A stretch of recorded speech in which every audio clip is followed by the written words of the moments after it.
Evelyn Montgomery stands in the marble-floored lobby of St. Helena Memorial Medical Center, her weathered hands trembling as two security guards escort her toward the exit. Behind her, Dr. Marcus Thornfield and Dr. Rachel Pemberton whisper smugly near the nurses' station, satisfied they've removed another undesirable from their pristine emergency department. The automatic doors begin to close when a tall figure in an expensive suit rushes through the entrance, followed by a team of hospital administrators. Dr. Patricia Chen, the chief of staff, stops dead in her tracks when she sees the homeless woman being removed. "Stop!" the suited man commands, his voice echoing through the lobby. He places a protective hand on Evelyn's shoulder and looks directly at the stunned doctors. "Do you have any idea who you just refused treatment to? Before we jump back in, tell us where you're tuning in from, and if this story touches you, make sure you're subscribed, because tomorrow I've saved something extra special for you." Now let's rewind to see how this powerful moment came to be. Evelyn Montgomery clutched the plastic bag containing her few possessions as she made her way down Riverside Avenue on a cold Tuesday morning. At 62, she'd been living on the streets for 8 months, ever since the mental health crisis that had cost her everything she thought she had left. Her graying hair was hidden beneath a worn knit cap, and her clothes, though clean from the shelter's laundry, bore the unmistakable signs of someone society had forgotten.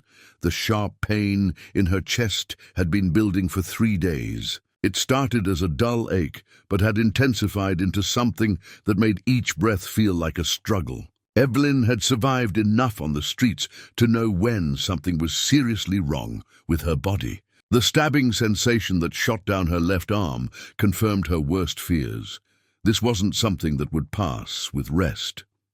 St. Helena Memorial Medical Center towered before her, its gleaming glass facade reflecting the morning sun. The building represented everything Evelyn had once been part of, a world she had helped create but no longer belonged to. 25 years ago, she had walked through these same doors as Dr. Evelyn Montgomery, one of the city's most respected cardiologists and philanthropists. Today, she approached as just another homeless person seeking help. The automatic doors whooshed open as she entered the pristine lobby. The marble floors gleamed under crystal chandeliers, and the walls displayed portraits of distinguished donors and medical pioneers. Evelyn's eyes lingered for just a moment on a particular portrait before quickly looking away, her heart heavy with memories she couldn't afford to revisit. Nurse Sophia Ramirez was the first to notice Evelyn's entrance. Sophia had been working at St. Helena for 12 years and had developed an eye for recognizing those who truly needed help versus those who might be seeking drugs or shelter. Something about the woman's posture and the way she held her chest told Sophia this was a genuine medical emergency. "Ma'am, are you all right?" Sophia asked, approaching with the gentle manner that had made her beloved among patients and colleagues alike. "I'm having chest pains," Evelyn said quietly, her voice strained. "They've been getting worse for days. I think I might be having a heart attack." Sophia immediately guided Evelyn toward the triage desk, but their path was quickly blocked by security guard Tommy Walsh. At 45, Tommy had worked hospital security for 8 years and had developed what he considered a keen sense for troublemakers. He took one look at Evelyn's appearance and stepped forward with authority. "Whoa, hold on there," Tommy said, raising his hand. "Ma'am, this is a medical facility, not a shelter. You can't just come in here looking for a place to rest." "She's experiencing chest pains," Sophia interjected firmly. "She needs to be seen by a doctor immediately." Tommy's expression remained skeptical. "They all say that. Look at her. When's the last time she's had a shower?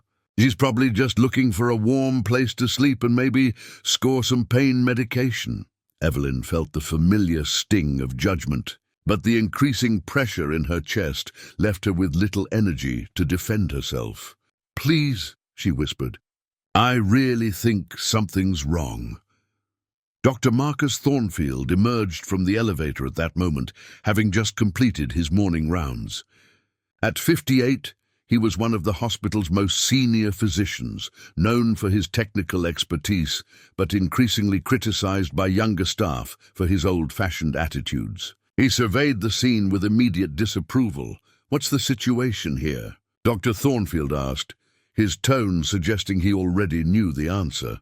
"This woman claims she's having chest pains," Tommy explained.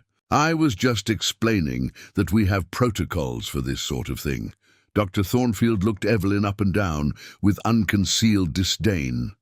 "I see, and I suppose she has insurance documentation? Medical history? Any way to verify her identity or ability to pay for services?" "That shouldn't matter in a medical emergency," Sophia said, her voice tight with controlled frustration. "Of course it matters," Dr. Thornfield replied sharply. "We're not a charity ward. We have limited resources and can't treat every homeless person who wanders in claiming to have symptoms. Half of them are drug-seeking, and the other half just want a place to sleep." Dr. Rachel Pemberton joined the group, having been paged about the commotion in the lobby. At 35, she was ambitious and eager to maintain her standing with the senior physicians. She quickly assessed the situation and aligned herself with Dr. Thornfield's position. "Dr. Thornfield is right," Dr. Pemberton said, "and we need to follow proper procedures. Has she been screened for substance abuse? Does she have any form of identification?" Evelyn fumbled in her pocket and produced a worn wallet, extracting a faded driver's license. The photo showed a woman who looked entirely different. Professionally styled hair, clear skin, confident expression. The stark contrast between the photo and the woman standing before them only seemed to reinforce their skepticism. "This could be anyone's ID," Dr. Pemberton said dismissively. "People on the street often carry false identification." The pain in Evelyn's chest intensified, and she leaned against the reception desk for support. Sweat beaded on her forehead, despite the cool air conditioning. These were classic signs of a cardiac event that any medical professional should have recognized immediately. "Please," Evelyn gasped. "I was a doctor once myself. I know what this feels like. Something is very wrong." Dr. Thornfield actually laughed. "Of course you were. Let me guess. You were probably the chief of cardiology before you fell on hard times." The irony of his statement wasn't lost on anyone who might have bothered to read the hospital's founding documents. But in that moment, Evelyn was just another homeless person whose claims seemed too outrageous to believe. Young Dr. James Mitchell had been observing from the nurses' station, growing increasingly uncomfortable with how the situation was unfolding. At 28, he was still completing his residency, but had enough medical training to recognize that they were potentially ignoring a serious medical emergency based purely on the patient's appearance. "Shouldn't we at least run an EKG?" Dr. Mitchell suggested tentatively, given her symptoms. Dr. Thornfield turned to him with sharp disapproval. "Dr. Mitchell, part of practicing medicine is learning to distinguish between genuine emergencies and people trying to manipulate the system. This woman needs social services, not medical intervention." As the debate continued around her, Evelyn felt herself growing weaker. The crushing sensation in her chest was now accompanied by nausea and dizziness. She was experiencing a massive heart attack in real time, while the very doctors who should have been saving her life stood debating whether she deserved their help. Preparing and narrating this story took us a lot of time, so if you are enjoying it, subscribe to our channel. It means a lot to us. Now back to what happened next would haunt several careers and change the culture of St. Helena Memorial Medical Center forever. As Evelyn's condition deteriorated visibly, the medical staff's response revealed the deep-seated prejudices that had infected what was supposed to be a place of healing. "Security, please escort this woman to the exit," Dr. Thornfield commanded, turning away dismissively. "Direct her to the county hospital downtown. They have better resources for her type of situation." Tommy Walsh stepped forward, but Nurse Sophia Ramirez positioned herself between him and Evelyn. "She's sweating profusely and her lips are turning blue," Sophia said urgently. "These are clear signs of cardiac distress. We need to act now." Dr. Pemberton shook her head impatiently. "Nurse Ramirez, you're not qualified to make diagnostic assessments." Homeless individuals often present with poor hygiene and unusual skin conditions that can mimic medical symptoms. "I've been a cardiac nurse for 12 years, Sophia shot back, her professional composure cracking. "I know what a heart attack looks like, and this woman is having one right now." Dr. Mitchell stepped forward hesitantly. "If I could just run a quick EKG, it would only take 5 minutes to confirm." "Dr. Mitchell," Dr. Thornfield interrupted sharply, "you're a first-year resident. Your job is to observe and learn, not to waste hospital resources on every vagrant who walks through our doors claiming medical emergencies." The confrontation was drawing attention from other patients in the waiting area. An elderly man with his wife whispered loudly enough for everyone to hear, "Why is this taking so long? Can't they just move her along so real patients can be seen?" His comment seemed to embolden Dr. Thornfield's position.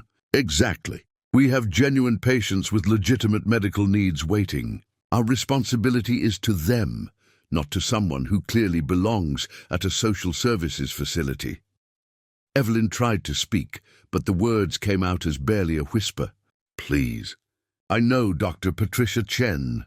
She would want me treated," Dr. Pemberton laughed coldly. "Of course you do.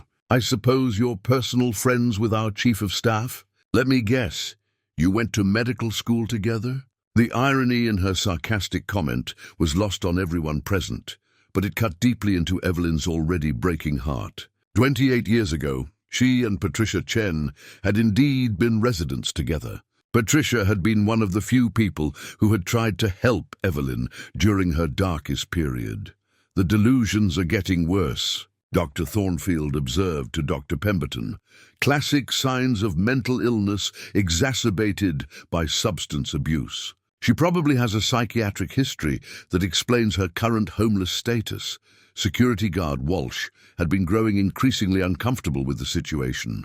Despite his initial skepticism, he could see that the woman was genuinely ill. "Look, docs, I'm not medical, but she really doesn't look good. Maybe we should—" "Mr. Walsh," Dr. Thornfield cut him off, "your job is security, not medical assessment. Please remove this woman from the premises before she becomes disruptive or potentially violent." Dr. Mitchell watched in horror as Tommy reluctantly approached Evelyn, who was now leaning heavily against the reception desk, her breathing shallow and rapid. "Ma'am, I'm sorry, but you need to come with me," he said quietly, clearly conflicted about following orders he knew were wrong. "Wait," Dr. Mitchell said, his voice stronger now. "As a physician, I cannot stand by and watch someone potentially die. I'm going to document this refusal of treatment in the medical records." Dr. Thornfield's face flushed with anger. "Dr. Mitchell, you are overstepping your authority. I'll be reporting your insubordination to the residency program director. Your career at this hospital could be over before it starts." The threat hung in the air like a blade. Dr. Mitchell was young, still heavily in debt from medical school, and entirely dependent on completing his residency to become a licensed physician. Challenging a senior attending could indeed end his career before it began. Sophia Ramirez had seen enough. "Fine. If you won't treat her, I'll call an ambulance myself." She reached for the phone at the nurse's station. "You will do no such thing," Dr. Pemberton snapped. "Using hospital resources to transport someone who doesn't meet our admission criteria is a violation of protocol. You could face disciplinary action." The systematic intimidation was working. One by one, the staff members who might have helped Evelyn were being silenced through threats to their careers and livelihoods. It was a perfect example of how institutional power structures could override individual moral compasses. Meanwhile, Evelyn's condition continued to worsen. The classic signs of a massive myocardial infarction were becoming impossible to ignore. Her skin had taken on a grayish pallor, cold sweat covered her forehead, and her breathing had become labored and irregular. I think I'm dying," she whispered, her legs giving out as she slumped against the desk. Dr. Thornfield barely glanced in her direction. Dramatic behavior is common among individuals seeking attention or substances. She'll be fine once she's removed from the medical environment, but Dr. Mitchell had reached his breaking point. Medical ethics and basic human decency meant more to him than career advancement. "That's it. I'm calling a code blue," he announced, reaching for the emergency button. "Dr. Mitchell, if you press that button, I will personally ensure that you never practice medicine anywhere in this state," Dr. Thornfield threatened, his voice deadly serious.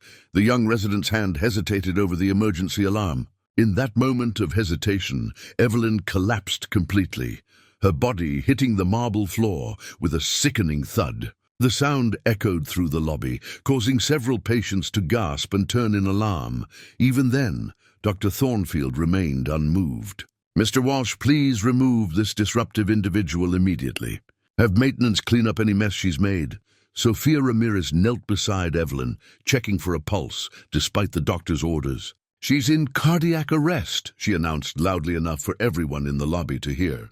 "Someone call 911 now." "Step away from her, Nurse Ramirez," Dr. Pemberton ordered. "You're interfering with hospital security procedures."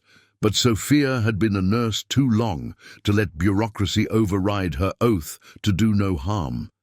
She began CPR compressions on the lobby floor while other patients and visitors watched in shock and horror. The scene was surreal, a homeless woman dying on the floor of one of the city's most prestigious medical facilities, while doctors stood nearby arguing about protocols and liability instead of providing the medical care they had sworn to deliver. Dr. Mitchell finally made his choice. Career be damned, he couldn't watch someone die when he had the ability to help. He grabbed the emergency equipment from the nearest crash cart and joined Sophia in attempting to save Evelyn's life. "Security," Dr. Thornfield called out, his voice rising in anger. "Remove both of them from this patient immediately. They are acting outside their authority," but Tommy Walsh had finally seen enough. "No, sir," he said quietly but firmly. "I won't stop medical personnel from trying to save someone's life. That's not what I signed up for."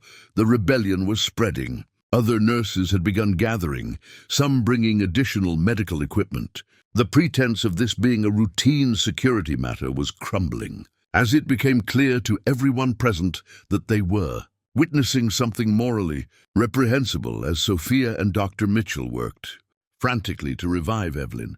None of them knew that security cameras had captured everything, or that one of the patients in the waiting room was quietly live-streaming the entire incident on social media, where it was beginning to go viral. The consequences of what was happening in that lobby would soon extend far beyond the hospital walls. But for now, the only thing that mattered was whether Evelyn Montgomery would survive long enough for the truth about her identity to finally come to light.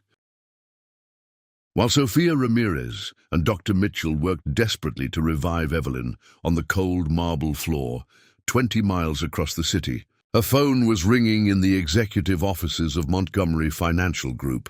Robert Montgomery, a successful investment banker in his 30s, was in the middle of a crucial board meeting when his assistant burst through the conference room doors.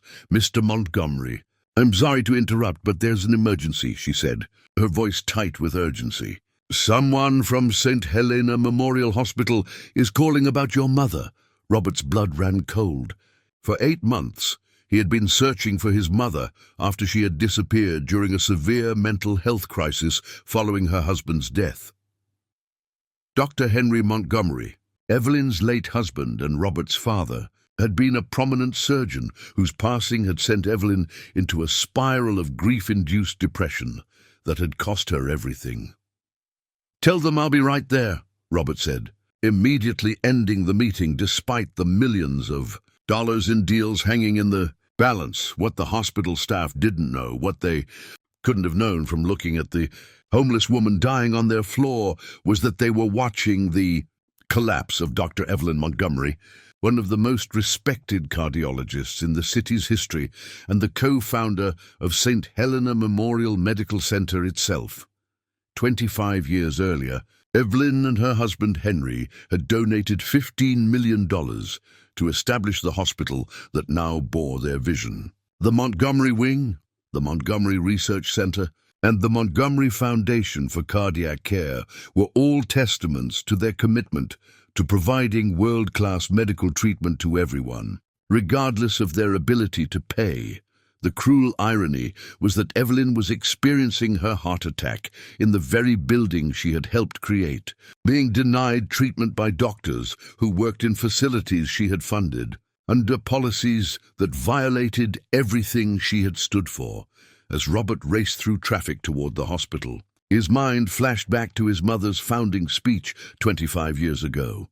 Medical care is not a privilege for the wealthy. It is a fundamental human right. This hospital will be a place where every person who walks through our doors will be treated with dignity and respect, regardless of their circumstances. Those words had been carved into a bronze plaque that hung in the very lobby where Evelyn now lay fighting for her life. Dr. Patricia Chen, the chief of staff, was in her office reviewing surgical schedules when her secretary knocked urgently. "Dr. Chen, there's a situation in the main lobby that requires your immediate attention. Security is requesting backup, and there are reports of medical staff acting insubordinately." Patricia sighed, assuming it was another routine dispute over protocol. As chief of staff, she dealt with these issues regularly. She had no idea that her longtime friend and former colleague was dying 3 floors below. Meanwhile, back in the lobby, Evelyn's heart had stopped completely. Sophia and Dr. Mitchell had managed to restore a weak pulse through CPR and were preparing to use the defibrillator when Dr. Thornfield made one final attempt to assert his authority. "This is your last warning," he told Dr. Mitchell. "Step away from that equipment immediately or face immediate termination and permanent damage to your medical career." But Dr. Mitchell had crossed a line he couldn't uncross. "With all due respect, sir, my oath is to do no harm. I cannot watch someone die when I have the ability to help them." "Then you've just ended your career," Dr. Thornfield replied coldly. As they worked on Evelyn, Sophia noticed something that made her pause. Despite the woman's disheveled appearance, her hands told a different story. They were the hands of someone who had once lived very differently, manicured nails grown out, calluses in places that suggested years of delicate surgical work, and a faint tan line where an expensive watch had once resided. "Doctor," Sophia said quietly to Dr. Mitchell. "Look at her hands." Dr. Mitchell glanced down and saw what Sophia had noticed. These weren't the hands of someone who had been homeless for years. They were the hands of someone who had fallen from a very different life. But before they could investigate further, the lobby doors burst open and Robert Montgomery strode in, his expensive suit and commanding presence immediately shifting the atmosphere in the room. Behind him came 2 additional figures, Marcus Johnson, the director of the Riverside Homeless Shelter, and Pastor William Hayes from the Community Outreach Center. Robert's eyes immediately found the scene on the floor, and his face went pale with recognition and horror. "Mom!" he whispered, rushing toward the group surrounding Evelyn. Dr. Thornfield stepped forward to block his path. "Sir, you need to stay back. We're dealing with a medical situation involving a homeless individual who became disruptive." "That homeless individual," Robert said, his voice carrying the authority of someone accustomed to being heard, "is Dr. Evelyn Montgomery. She's my mother, and she's the co-founder of this hospital." The words hit the lobby like a thunderclap.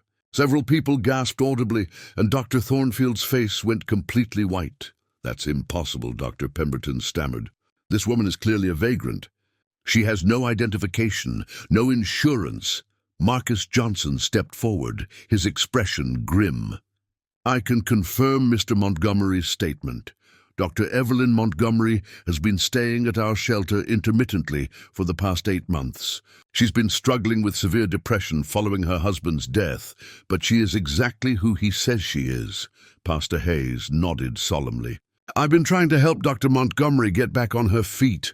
She's been too proud to accept help from her family, insisting she needed to find her way back on her own terms." Dr. Thornfield looked around desperately, as if searching for an escape from the nightmare that was unfolding. This has to be some kind of mistake. The woman's clearly mentally ill. The only mistake Robert said, his voice now carrying a dangerous edge, is how your staff has treated my mother, a woman who donated $15 million to build this hospital, who established the cardiac care protocols you probably use every day, who trained half the senior staff in this building. Sophia looked up from where she was monitoring Evelyn's vital signs. She's stabilizing, but barely. We need to get her to the cardiac unit immediately. Of course, Dr. Thornfield said quickly, his entire demeanor transformed. Dr. Pemberton, prepare the cardiac suite immediately. We'll give her the finest care available. Now you want to help her, Dr. Mitchell said, his voice filled with disgust. Now that you know who she is? The lobby had fallen into stunned silence. The patients, visitors, and staff members stared in shock as the implications of what they had witnessed began to sink in. The homeless woman they had watched being denied care, the woman they had seen collapse and nearly die, was not just any patient. She was the person who had made their hospital possible. Robert knelt beside his mother, taking her hand gently. "Mom, it's Robert. You're going to be okay. You're home." For the first time in hours, Evelyn's eyes fluttered open slightly. She looked up at her son with recognition and relief, but also with the deep sadness of someone who had seen the worst of humanity in the place she had hoped would represent the best. "The plaque," she whispered weakly, her eyes moving toward the bronze dedication on the wall. Did they remember what we promised? Robert followed her gaze to the plaque bearing her words about dignity and respect for all patients, then looked back at the doctors who had denied her care. His expression made it clear that a reckoning was coming that would shake St. Helena Memorial Medical Center to its very foundation. As the medical team finally rushed Evelyn to the cardiac intensive care unit, Robert Montgomery stood in the lobby, his mind racing with calculated precision. Unlike his mother's emotional breakdown months earlier, Robert's response would be methodical, strategic, and devastating in its thoroughness. 20 years in high-stakes finance had taught him that the most effective way to create lasting change wasn't through angry outbursts, but through careful documentation and systematic pressure applied at exactly the right points. While Evelyn underwent emergency surgery, Robert made his first call to his assistant. "Cancel everything for the next 2 weeks," he said quietly, stepping into a private corridor. "Contact our legal team and have them meet me here within the hour. I also need you to reach out to Lisa Rivera at Channel 7 News. Tell her I have a story that will interest her greatly." His second call was to Dr. Patricia Chen's office. "This is Robert Montgomery.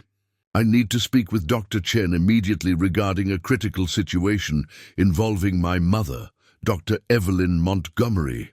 The secretary's tone shifted dramatically upon hearing the Montgomery name. "Mr. Montgomery, Dr. Chen will see you right away. She's clearing her schedule now," but Robert wasn't finished with his calls. He contacted the hospital's board of directors, requesting an emergency meeting for the following morning. As a major donor and the son of the hospital's co-founder, his request carried weight that couldn't be ignored. Dr. Patricia Chen arrived at the ICU within minutes, her face pale with the realization of what had occurred. She had known Evelyn Montgomery for 30 years, had worked alongside her as a resident, and had watched her transform from a brilliant young cardiologist into one of the city's most respected physicians and philanthropists. "Robert, I had no idea Evelyn was even in the building," Dr. Chen said, her voice heavy with regret. "If I had known, but you didn't know," Robert interrupted calmly. "And that's exactly the problem. The systems my mother helped design to ensure equal treatment for all patients failed catastrophically today. The question now is what we're going to do about it." Dr. Chen nodded gravely. "I've already initiated a full review of the incident. The doctors involved will face immediate disciplinary action."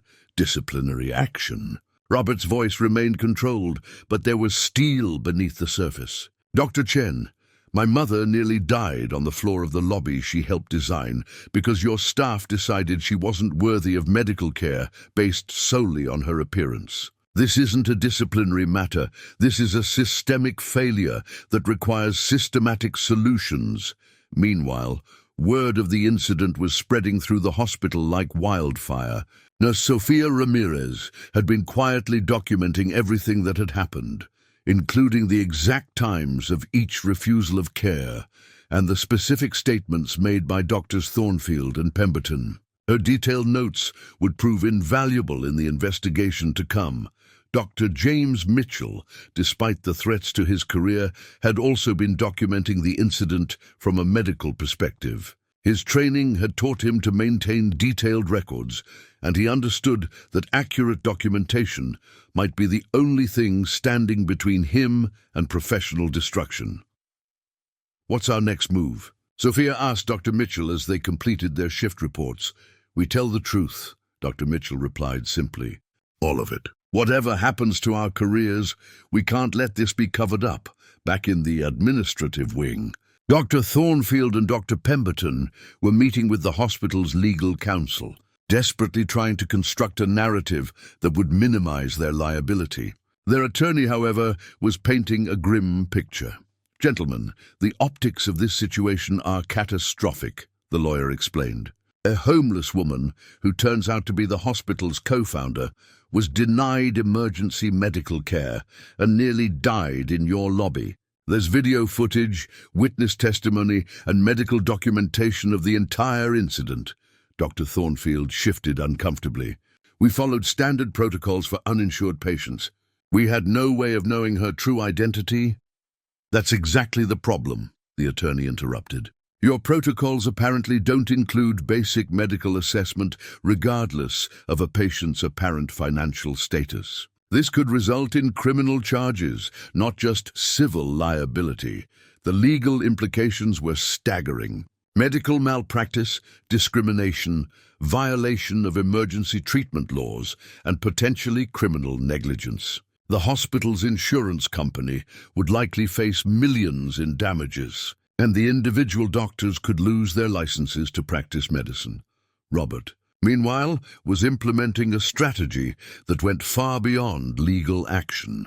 He contacted the Montgomery Foundation, which still provided significant funding to the hospital's charity care programs. A review of how those funds were being used and whether the hospital was complying with the anti-discrimination provisions attached to the grants would likely reveal a pattern of systemic problems.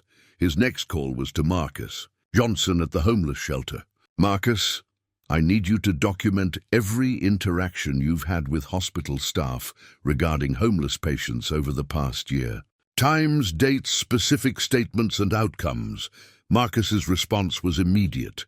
"Robert, I've been keeping informal records because we've had multiple incidents. Your mother's situation isn't isolated. It's just the first time someone with your resources was involved.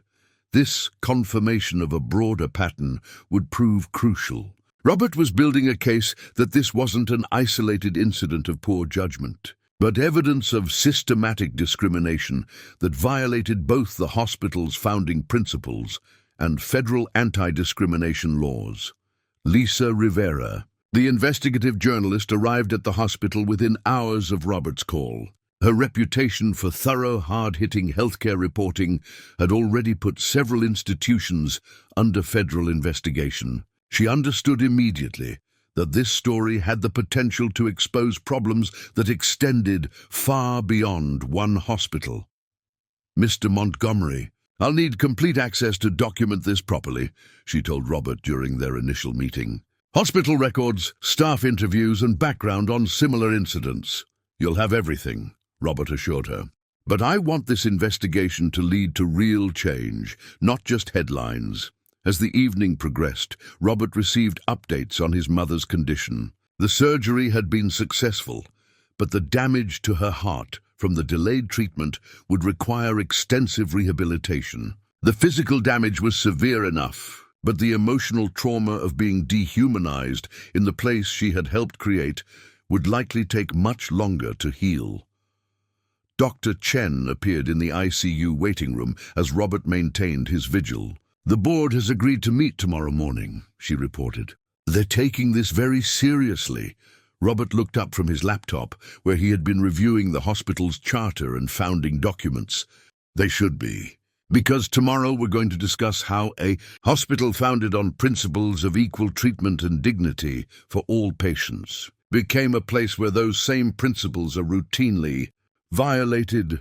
He had already identified 17 specific policy changes that would need to be implemented, ranging from mandatory bias training for all staff to revised admission procedures that would prevent discrimination based on appearance or perceived financial status. But policies were only as good as the people implementing them, and Robert was beginning to understand that real change would require more than new rules. It would require a complete cultural transformation.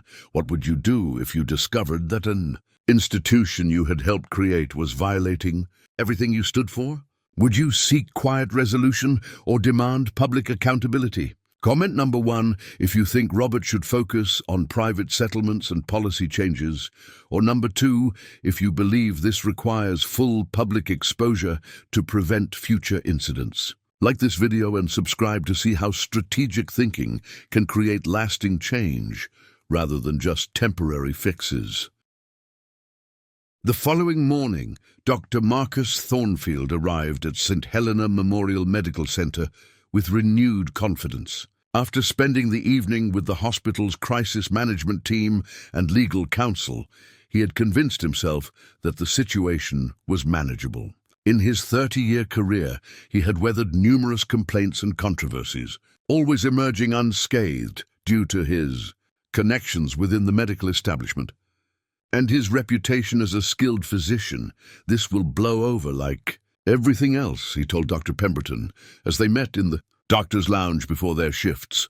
The hospital needs experienced physicians like us. They're not going to sacrifice senior staff over one incident with a mentally ill vagrant, even if she claims to be someone important. Dr. Pemberton nodded eagerly, desperate to believe her mentor's assessment. The legal team seemed confident that we followed standard protocols. If there's any liability, it falls on the hospital's policies, not our individual actions.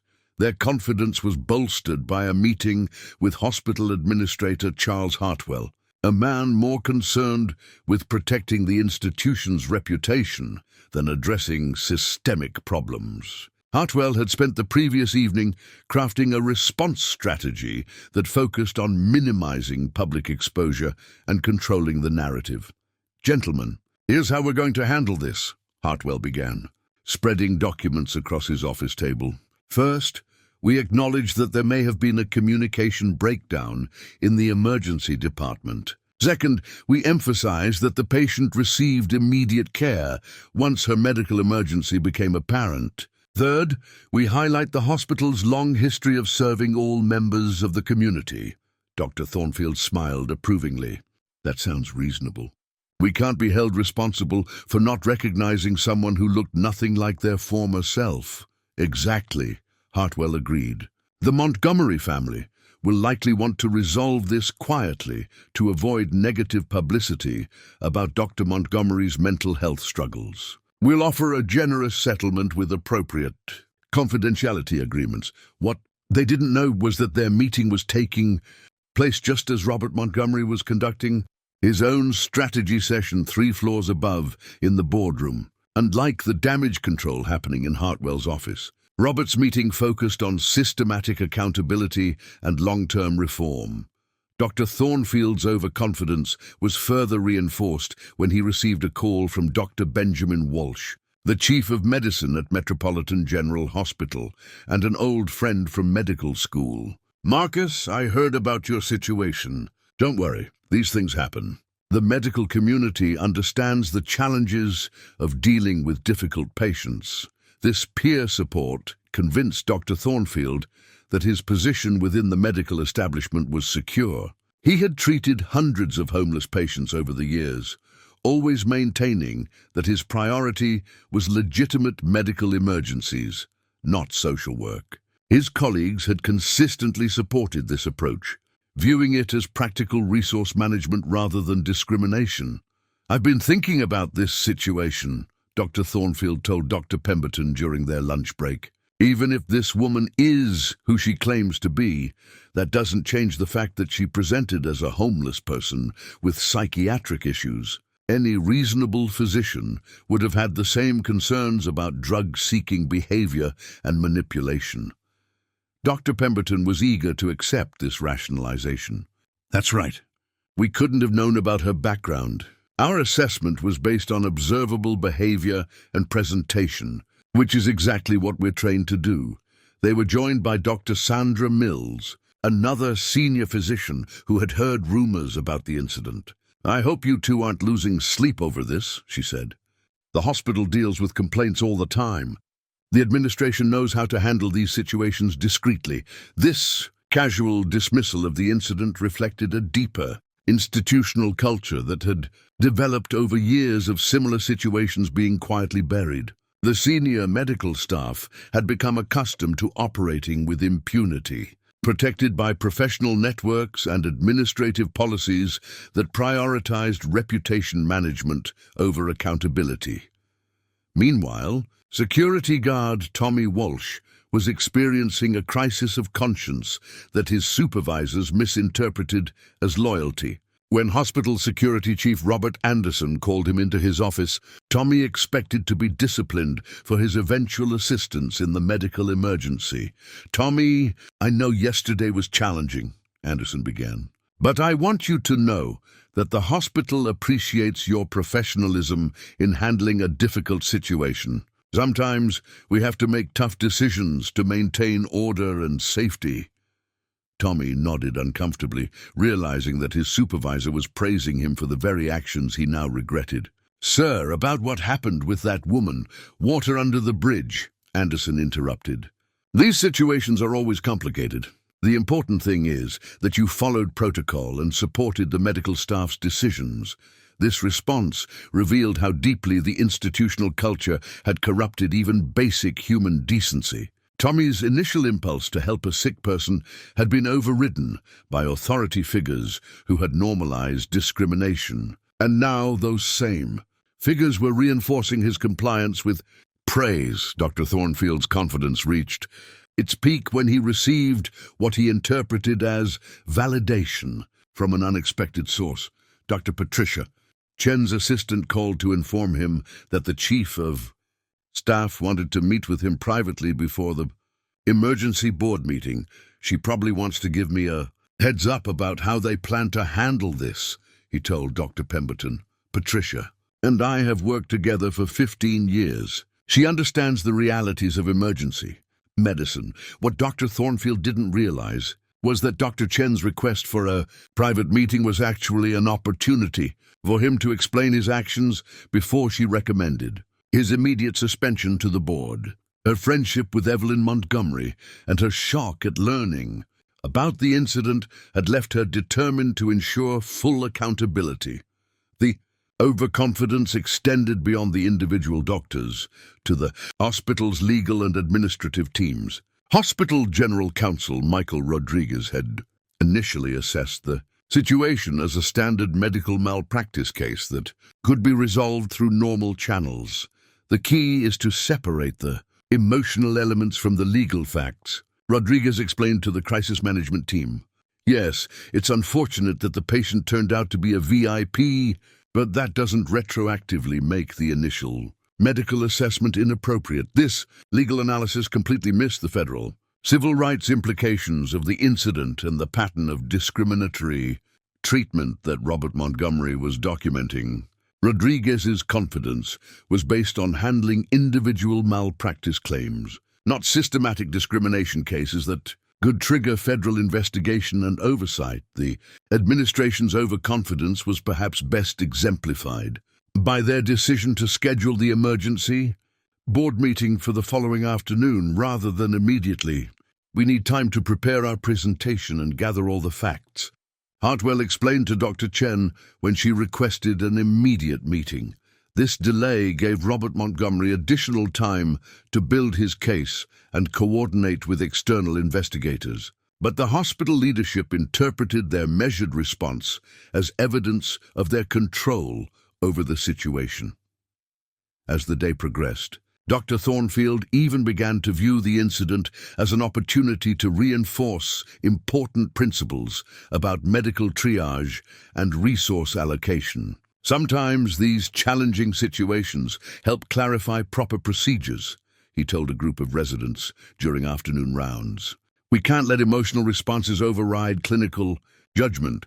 His lecture to the residents about maintaining professional objectivity was particularly ironic, given that his treatment of Evelyn had been based entirely on subjective judgments about her appearance and social status rather than objective medical assessment. The institutional arrogance reached its culmination when Administrator Hartwell suggested that the hospital might actually benefit from the publicity once their side of the story was told.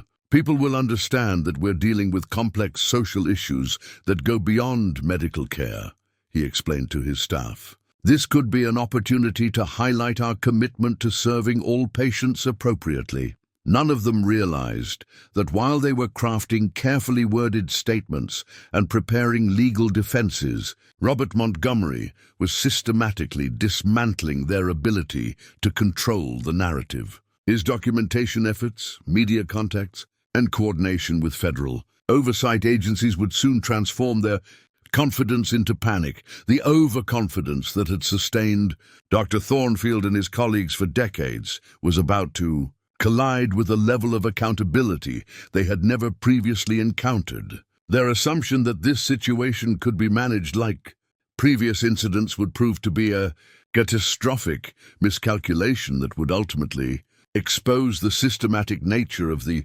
problems at St. Helena Memorial Medical Center. The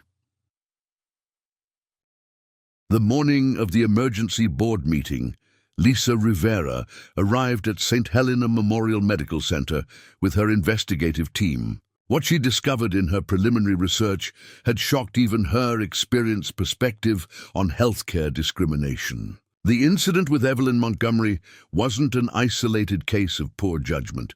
It was the inevitable result of a systematic culture that had been documented but ignored for years. Mr. Montgomery, Lisa said as she met with Robert in a conference room adjacent to the ICU, my initial investigation has uncovered a pattern that goes back at least 5 years. I found 17 documented cases of homeless or apparently indigent patients being denied appropriate care at this facility. She spread out a collection of incident reports, complaint letters, and medical records that painted a disturbing picture. The most troubling aspect is that many of these cases involved clear medical emergencies that were dismissed as drug-seeking behavior or psychiatric episodes. Robert reviewed the documentation with growing anger. One case involved a homeless veteran who had suffered a stroke but was refused treatment for 6 hours because staff assumed he was intoxicated. Another documented a homeless woman in labor who was told to go to the county hospital while she was actively delivering her baby in the parking lot. How did you obtain these records? Robert asked. Some came from public records requests, others from healthcare workers who have been documenting these incidents for years, Lisa explained. Dr. Mitchell and Nurse Ramirez aren't the only staff members who have been troubled by these patterns. There's a group of nurses, residents and social workers who have been quietly keeping records because their formal complaints were consistently dismissed. Meanwhile, Marcus Johnson from the homeless shelter had arrived with his own documentation. His records showed that St. Helena Memorial had the highest rate of treatment refusal for homeless patients among all hospitals in the metropolitan area. More damning was his correspondence with hospital administration over the past 3 years, documenting his attempts to address the discriminatory treatment and the dismissive responses he had received. I started keeping detailed records after the third incident, Marcus explained to Robert and Lisa. Every time someone from our shelter was denied care, I would file a formal complaint. The responses were always the same. Internal review found no evidence of discrimination, staff followed appropriate protocols, and the hospital remains committed to serving all patients. Dr. Patricia Chen arrived early for the board meeting, carrying her own disturbing discoveries. As chief of staff, She had access to internal quality assurance records that revealed systematic problems within the emergency department. Her review showed that Dr. Thornfield and Dr. Pemberton had the highest rates of discharge without treatment for uninsured patients, and the lowest rates of ordering diagnostic tests for homeless individuals presenting with serious symptoms. The statistical disparity is undeniable, Dr. Chen explained to Robert. When controlling for presenting symptoms and acuity levels, patients perceived as homeless or indigent were 400% more likely to be discharged without treatment. When these doctors were on duty, compared to other emergency physicians, the security camera footage proved even more damaging than anyone had anticipated. The hospital's legal team had initially resisted releasing the video, but Robert's legal counsel had obtained a court order requiring its preservation and disclosure. The footage showed not just the incident with Evelyn, but several previous interactions that followed disturbingly similar patterns. This video from last month shows Dr. Thornfield refusing to examine a homeless man who was having chest pains, Lisa Rivera noted as they reviewed the footage. The man eventually collapsed in the parking lot and had to be treated by paramedics. The official incident report listed his condition as resolved upon departure. The most damning evidence came from an unexpected source, the hospital's own Quality Improvement Committee records. Dr. Sarah Walsh, a young emergency physician who had recently completed her residency, had been documenting bias incidents as part of a research project on healthcare disparities. Her data showed clear patterns of discriminatory treatment that correlated directly with patient appearance and perceived socioeconomic status. Dr. Walsh's research was presented to the Medical Staff Committee 6 months ago, Dr. Chen revealed. The presentation was titled Unconscious Bias in Emergency Medicine and specifically highlighted disparities in treatment decisions based on patient appearance. Robert studied the presentation slides with growing disbelief. And what was the committee's response? The matter was tabled for further review, Dr. Chen said quietly.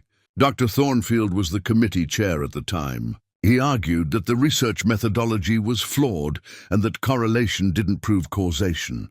As more evidence emerged, it became clear that the hospital's problems extended beyond individual physician bias to include systematic administrative failures. The Patient Advocacy Department had received numerous complaints about discriminatory treatment, but these complaints were routinely dismissed without investigation. The Social Work Department had repeatedly raised concerns about patients being discharged inappropriately, but their recommendations were consistently overruled by medical staff. The paper trail shows that administrators were aware of these patterns, but chose to protect staff rather than patients. Lisa Rivera observed. There are emails discussing difficult patients and frequent flyers in language that clearly indicates bias based on housing status and appearance. Perhaps most revealing was the discovery of an informal policy that had developed within the emergency department. Nurse Ramirez, emboldened by the investigation, revealed that staff had been instructed to screen carefully for insurance coverage and ability to pay before ordering expensive diagnostic tests for certain categories of patients. They never put it in writing, Sophia explained. But the message was clear. If someone looked homeless or appeared to be uninsured, we were supposed to get approval from the attending physician before ordering anything beyond basic vital signs. This informal rationing of care based on perceived ability to pay violated both federal emergency treatment laws and the hospital's own stated policies. It also directly contradicted the Montgomery Foundation's funding requirements, which specifically prohibited discrimination based on insurance status or apparent socioeconomic condition. The evidence gathering accelerated when Dr. Mitchell provided access to his personal documentation of concerning cases. As a resident, he had been keeping detailed notes about incidents that troubled him professionally and ethically. His record showed that he had attempted to report several cases to the residency program director, but had been counseled to focus on his training rather than administrative matters. The residents are trained to follow the lead of attending physicians, Dr. Mitchell explained.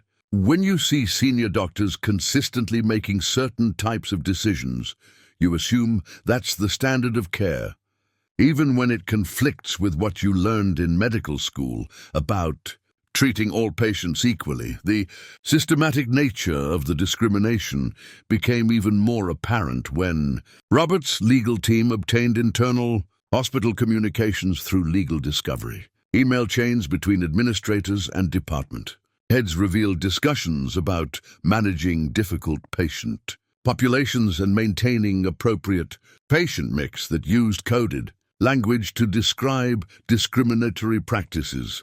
One particularly damning email from Administrator Hartwell to department chiefs read, "We need to ensure that our emergency department maintains its reputation for serving appropriate cases. Staff should be mindful of resource utilization when dealing with chronic non-compliant patient populations."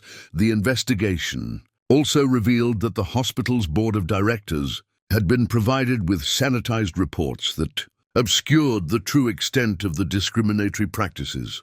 Quality metrics were presented in ways that minimized disparities, and complaint summaries omitted the most serious allegations of bias. The board was systematically misled about the scope of these problems, Dr. Chen acknowledged. As Chief of Staff, I bear responsibility for not ensuring they received complete information. As the evidence mounted, it became clear that what had happened to Evelyn Montgomery was not an aberration, but the predictable result of years of systematic discrimination that had been documented, reported, and consistently ignored by hospital leadership.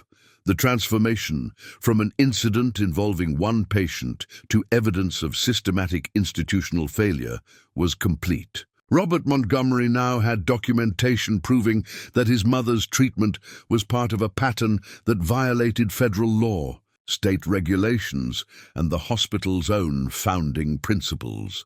The question was no longer whether discrimination had occurred, but how deeply it had penetrated the institution and what would be required to eliminate it permanently. The evidence phase had revealed a culture of bias so entrenched that nothing short of complete institutional transformation would be sufficient to address it. The boardroom at St. Helena Memorial Medical Center had never seen a meeting like this one. As the hospital's 12-member board of directors filed in, the tension was palpable.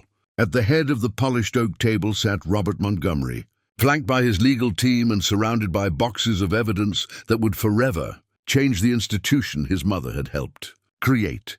Dr. Marcus Thornfield entered the room with Administrator Charles Hartwell and Hospital General Counsel Michael Rodriguez, still maintaining the confident demeanor that had served him well for 3 decades. They had spent the morning rehearsing their defense, convinced they could manage this situation as they had managed so many others before. "Gentlemen, ladies," Hartwell began, taking his seat across from Robert, "I want to assure everyone that we take yesterday's incident very seriously. We're prepared to discuss appropriate remediation and compensation for any misunderstanding that occurred." Robert looked up from the document spread before him, his expression calm but unmistakably dangerous. "Mr. Hartwell, before we discuss remediation, I think everyone in this room needs to understand exactly what we're dealing with. This isn't a misunderstanding. It's systematic discrimination that has been operating for years." Dr. Patricia Chen, who had been silent until now, spoke with barely controlled anger. "Robert, I've reviewed the evidence you provided. What we're looking at isn't just a violation of medical ethics.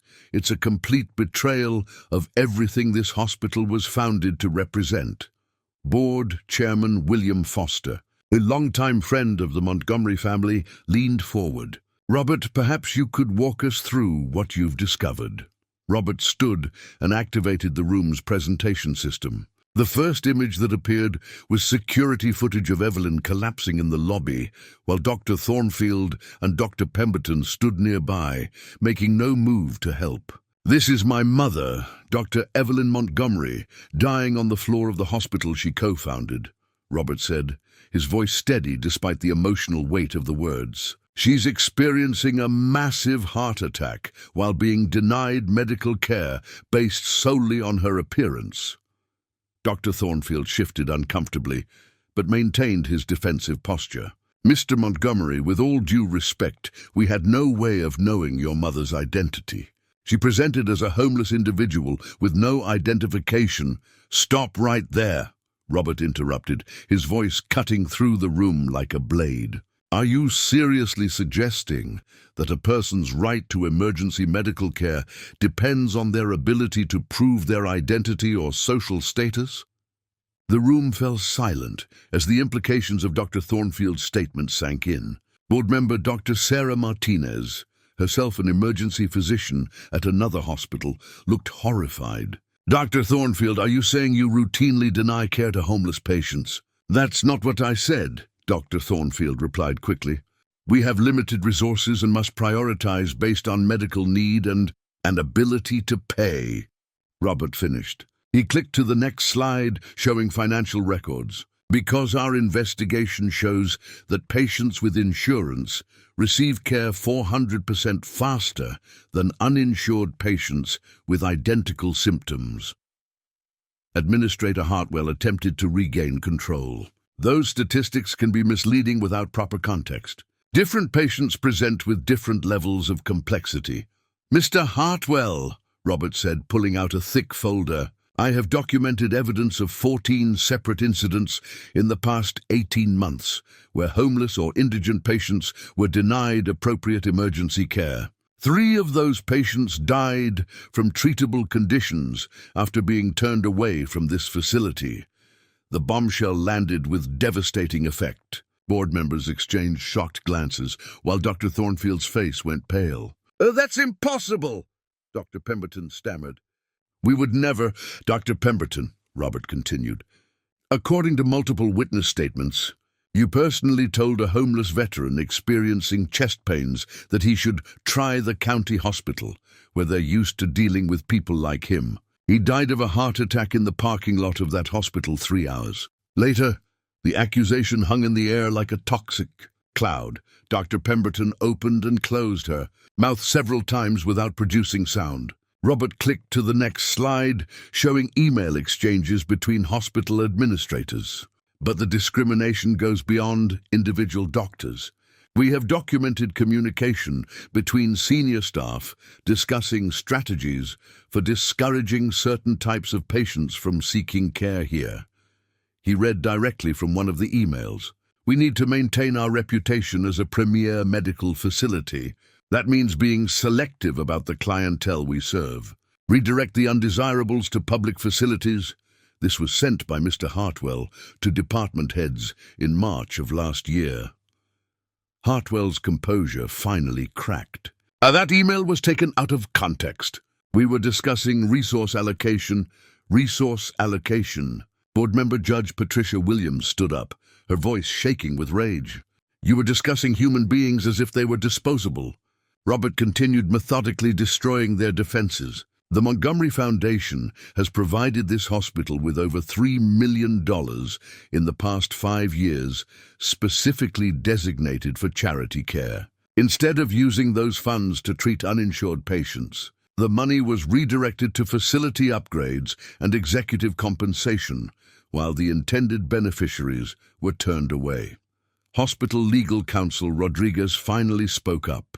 Mr. Montgomery, these are serious allegations that require careful investigation. The investigation is complete, Robert said firmly.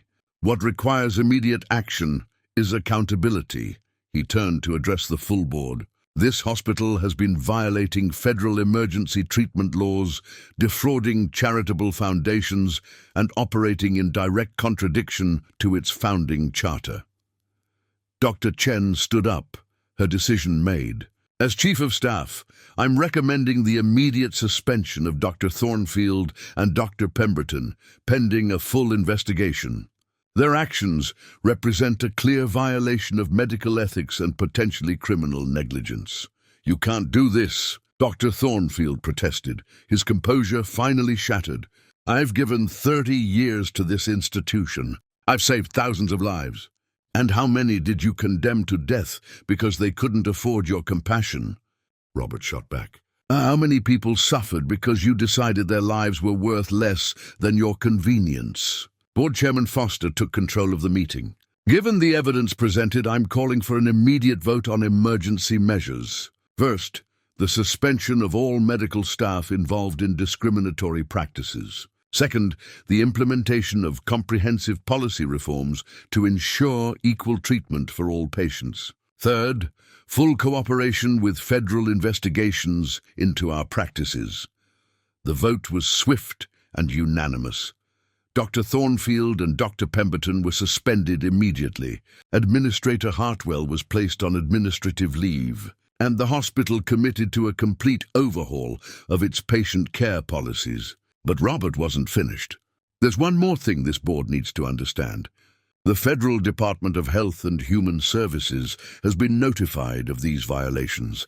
St. Helena Memorial Medical Center is now under federal investigation. If we don't demonstrate immediate and comprehensive reform, we risk losing our Medicare certification and federal funding. The financial implications were staggering. Without federal funding, the hospital would likely face bankruptcy within months. Dr. Thornfield made one last desperate attempt to save his career. This is all an overreaction to a single incident, blown out of proportion because of who was involved. Doctor, Robert said, his voice deadly quiet. My mother is alive because Nurse Sophia Ramirez and Dr. Mitchell chose to disobey your orders and provide medical care. If they had followed your directive to remove her from the building, she would be dead, and you would be facing murder charges instead of just losing your medical license. The stark reality of what had almost happened silenced any remaining opposition. The room sat in stunned quiet as everyone absorbed the full magnitude of the crisis. Robert gathered his documents and prepared to leave. This hospital was founded on the principle that every human being deserves dignity and medical care, regardless of their circumstances. You've spent years betraying that principle. Now you have one chance to honor it, or this institution will face the consequences of its betrayal. As he walked toward the door, Robert turned back one final time. My mother believed that a hospital should be a place of healing for everyone. It's time to decide whether St. Helena Memorial Medical Center will live up to that vision or become a cautionary tale about what happens when institutions lose their moral compass. The door closed behind him, leaving a shattered administration to confront the reality that their world of unchecked privilege and systematic discrimination had finally come to an end. 3 months after the boardroom confrontation, St. Helena Memorial Medical Center looked like an entirely different institution. The changes went far beyond personnel, shifts and policy updates. They represented a fundamental transformation in how the hospital understood its mission and served its community. Dr. Patricia Chen had been appointed as the new chief administrator, replacing the entire previous leadership team. Her first act was to establish the Montgomery Center for Health Equity, a comprehensive program ensuring that every patient received equal care regardless of their ability to pay, appearance, or social status. We're not just changing policies, Dr. Chen explained to the assembled staff during a mandatory training session. We're changing our culture. Every person who walks through these doors is someone's mother, father, child, or sibling. They deserve our respect and our best care. The federal investigation had concluded, with St. Helena entering into a consent decree requiring 5 years of oversight and regular audits. Rather than fighting the requirements, the new leadership embraced them as tools for accountability and continuous improvement.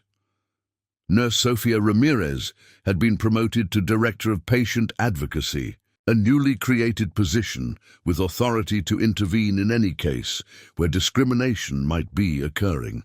Her first initiative was establishing a rapid response team for vulnerable patients, ensuring that homeless, uninsured, or marginalized individuals received immediate assessment and care. The old system relied on patients advocating for themselves, Sophia explained to local news reporters. But when someone is sick, scared, or doesn't speak the language well, they need someone else to be their voice.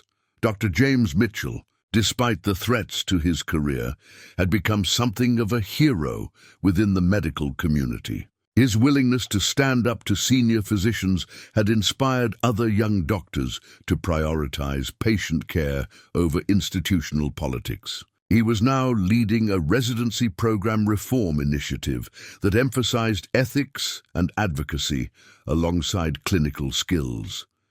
The transformation extended beyond the hospital walls into the broader community. Marcus Johnson from the homeless shelter reported a dramatic change in how his clients were treated when they sought medical care. For years, I had to coach people on how to present themselves to get basic medical attention, he said. Now, they're treated like human beings from the moment they arrive.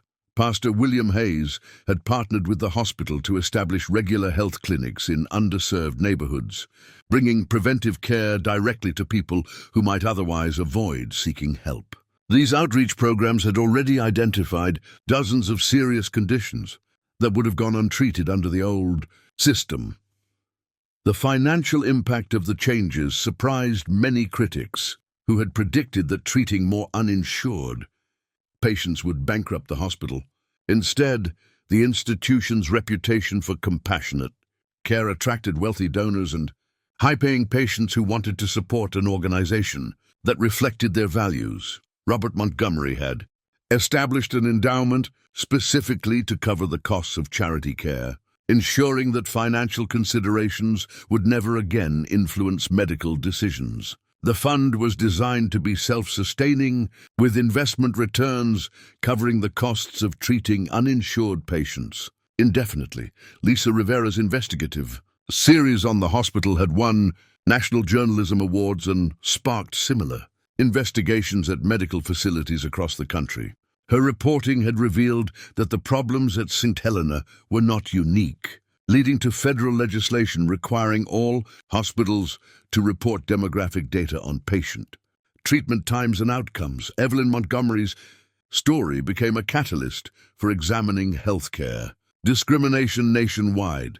Rivera told a medical ethics conference, "Sometimes it takes one person's courage to expose problems that have been hiding in plain sight for years." The impact on individual lives was perhaps the most meaningful measure of change. Tommy Walsh, the security guard who had initially dismissed Evelyn, had become one of the hospital's most effective patient advocates. His transformation from someone who judged people by their appearance to someone who actively protected vulnerable patients demonstrated how institutional culture could shape individual behavior.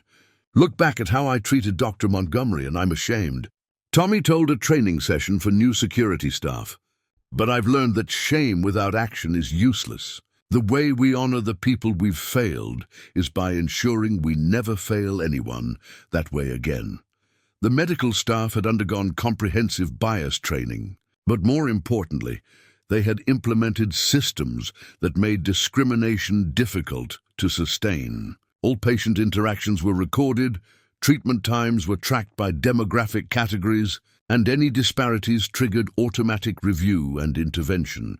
Dr. Evelyn Montgomery herself had made a remarkable recovery, both physically and emotionally.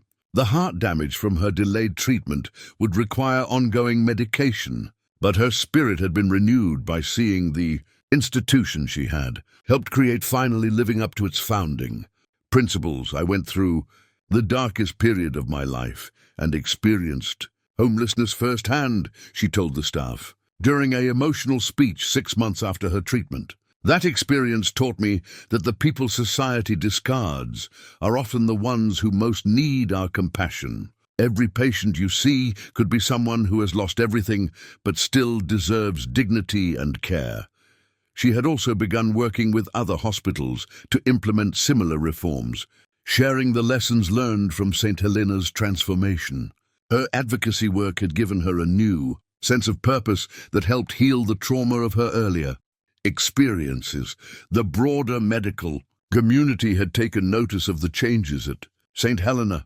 Medical schools began using the case as a teaching example of how implicit bias could corrupt medical judgment. Professional medical organizations updated their ethics guidelines to explicitly address discrimination based on socioeconomic status. The hospital's emergency department had become a model for other institutions. Average treatment times had actually decreased because staff no longer wasted time making subjective judgments about who deserved care. The new protocol was simple: assess medical need first, handle administrative matters later. Patient satisfaction scores had reached record highs, not just among wealthy patients, but across all demographic groups. The hospital had received numerous awards for community service and healthcare equity, recognition that attracted top medical talent who wanted to work at an institution known for its values. The legal consequences for the previous administrators had been severe but appropriate. Dr. Thornfield and Dr. Pemberton had lost their medical licenses and faced criminal charges for negligent homicide in the cases of patients who had died after being denied care. Administrator Hartwell was serving 2 years in federal prison for healthcare fraud. These consequences sent a clear message throughout the medical community that discrimination would no longer be tolerated or covered up. Other hospitals began proactively reviewing their practices to avoid similar scandals. The transformation had not been without challenges. Some wealthy donors had initially threatened to withdraw support, arguing that the hospital was becoming too focused on charity cases. However, these losses were more than offset by new supporters who were attracted to the institution's commitment to equity.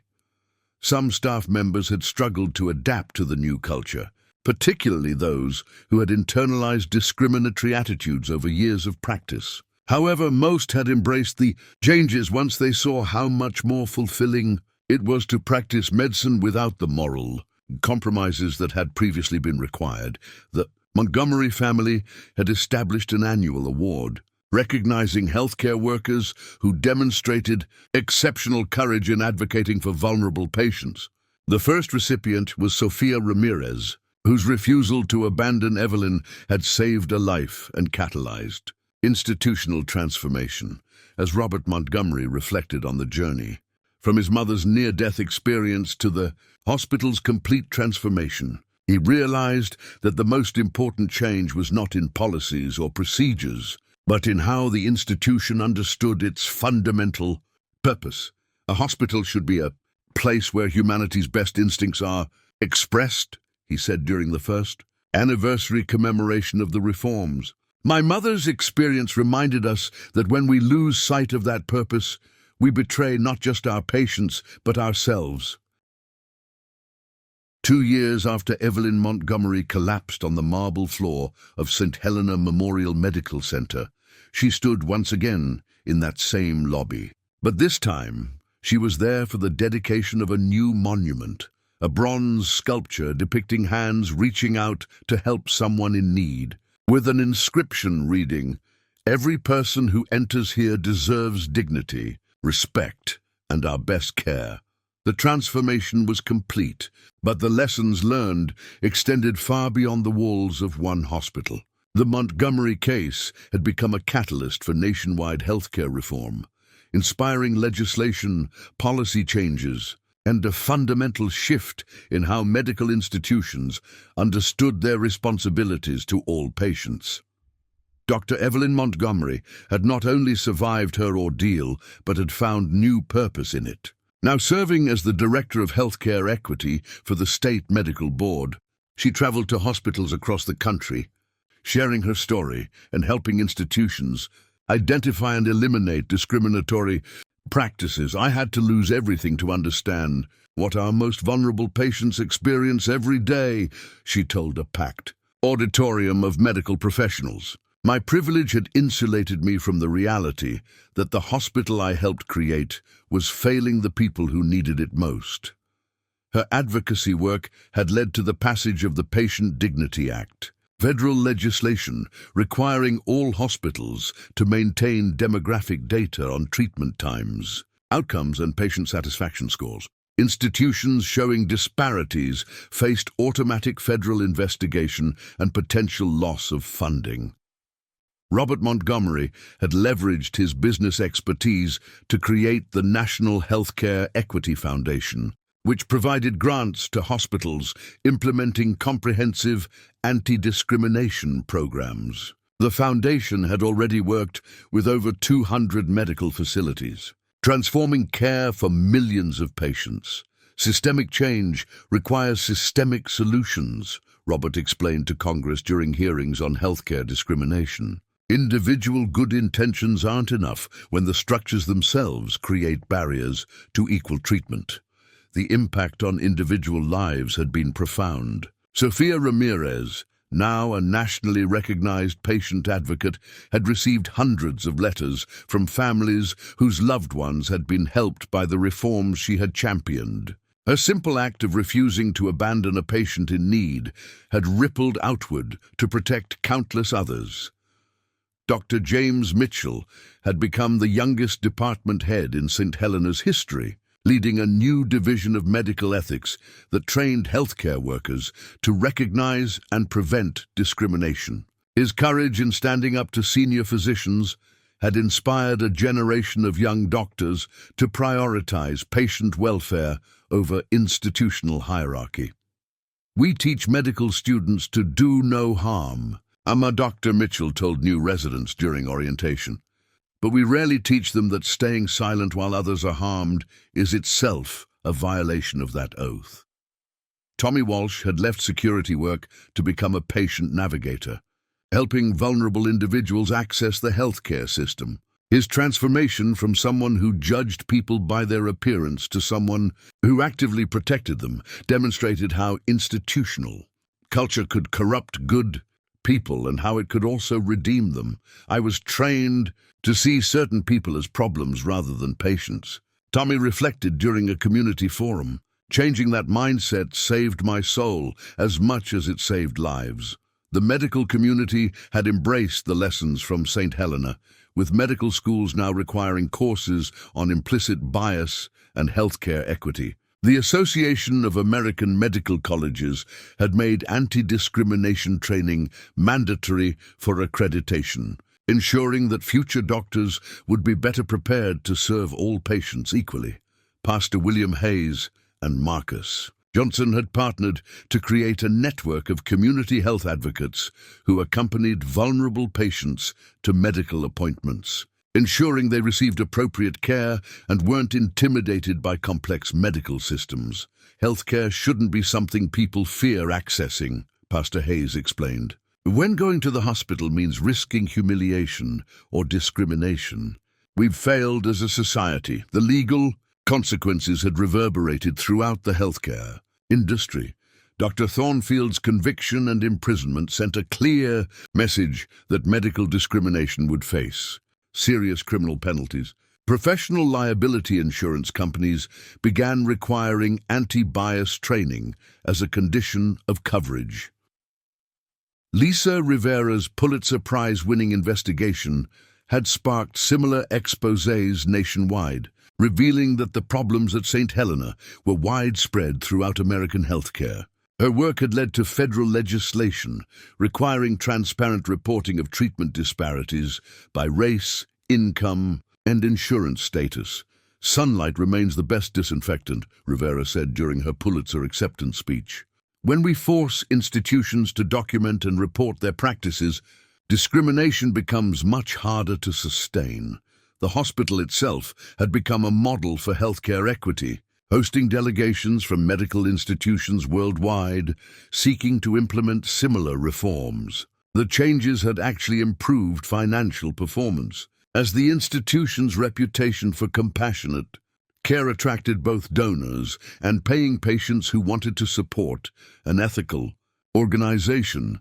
Dr. Patricia Chen reflected on the transformation during the second anniversary celebration. "We learned that doing the right thing isn't just morally correct, it's also good medicine and good business. When we treat all patients with dignity, everyone benefits." The Montgomery family had established an endowment ensuring that the reforms would be sustainable long-term. The fund provided ongoing support for patient advocacy programs, staff training, and community outreach initiatives that addressed healthcare disparities at their roots. But perhaps the most important change was in how society understood healthcare as a human right rather than a privilege. The visibility of Evelyn's case had sparked nationwide conversations about medical discrimination, leading to grassroots advocacy movements and policy reforms at local, state, and federal levels. Change happens when people realize that injustice anywhere threatens justice everywhere, Evelyn told the audience during the monument dedication. My experience could happen to anyone who loses their social status or economic security. That's why protecting the most vulnerable among us protects all of us. The story had also influenced how other industries addressed discrimination. Corporate leaders, educators, and public service officials had drawn lessons from the healthcare reforms, implementing similar transparency and accountability measures in their own organizations. As Evelyn concluded her remarks at the dedication ceremony, she issued a challenge that resonated far beyond the medical field. Every institution must ask itself whether it serves all people equally or whether it perpetuates the very inequalities it claims to oppose. The answer to that question determines whether we're building a just society or simply maintaining comfortable illusions. The bronze sculpture now stood as a permanent reminder of what had been learned through tremendous pain and what must never be forgotten. The hands reaching out to help represented not just individual compassion, but institutional commitment to justice and equality. What would you do if you witnessed discrimination in your community? Would you speak up, even if it meant challenging powerful people or institutions? This story shows how one family's refusal to accept injustice created ripples of change that transformed an entire system and protected countless others. The courage to stand up against discrimination, whether in healthcare, education, housing, or any other area of life, remains our most powerful tool for creating a more just society. Every person has the ability to make a difference when they choose conscience over convenience. Have you ever witnessed discrimination in healthcare or other institutions? How did you respond and what did you learn from the experience? Share your stories in the comments below. Your experiences might inspire others to act when they encounter injustice. If this story of transformation through accountability resonated with you, please like this video and subscribe to our channel for more powerful stories about people who refuse to accept the status quo. Share this video with others who need to hear this message of hope and change. Remember that institutions only maintain their power to discriminate when good people choose to remain silent. Your voice, your actions, and your refusal to accept injustice can be the catalyst for change that protects not just those being harmed today, but future generations who deserve better. Together, we can build a world where every person receives the dignity, respect, and care they deserve, regardless of their circumstances. The question isn't whether change is possible. Evelyn Montgomery's story proves it is. The question is whether we'll have the courage to demand it when we see injustice in our own communities. Up next, you've got two more standout stories right on your screen. If this one hit the mark, you won't want to pass these up. Just click and check them out. And don't forget to subscribe and turn on the notification bell so you don't miss any upload from us.